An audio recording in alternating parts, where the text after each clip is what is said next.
Облыстық жастардың көшпелі шарасы инновациялық Еуразиялық университетінің колледжінде өтті. Оны Павлодар қаласының жастар саясатының сұрақтары жөніндегі басқармасы Екібастұздың жастар бастамасын дамыту орталығымен бірлесіп ұйымдастырды. Павлодар қаласынан біздің белсенді жастарымыз келіп отыр. Олар өз білетіндігін, өз өнерлерін көрсетіп, бөлісіп, біздің жастарды үйретіп жатыр. Соған өте қуаныштымын.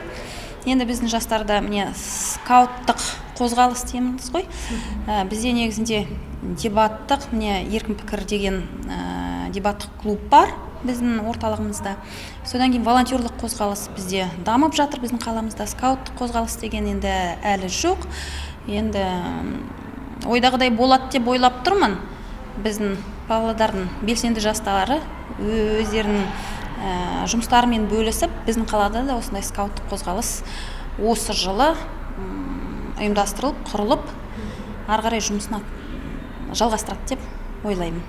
Арнайы тренингтерді облыстық еріктілер 3 бөлек бөлмелерде өткізді. Дебаттық, еріктілер және скауттық қозғалыстары екібастұздық жастарға кеңінен насихатталды.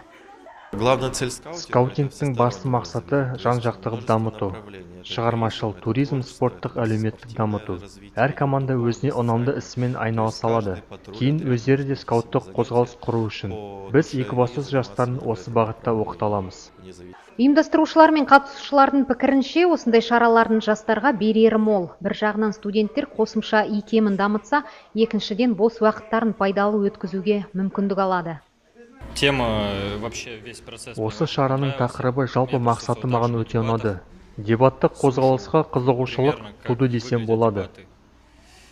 Аталмыш кездесудің арқасында жастар қозғалысының қатары толығатын болды. Оған жазылу үшін қалаушылар Жас отан жастар қанатына немесе қаламыздың жастар бастамасын дамыту орталығына хабарласса болғаны.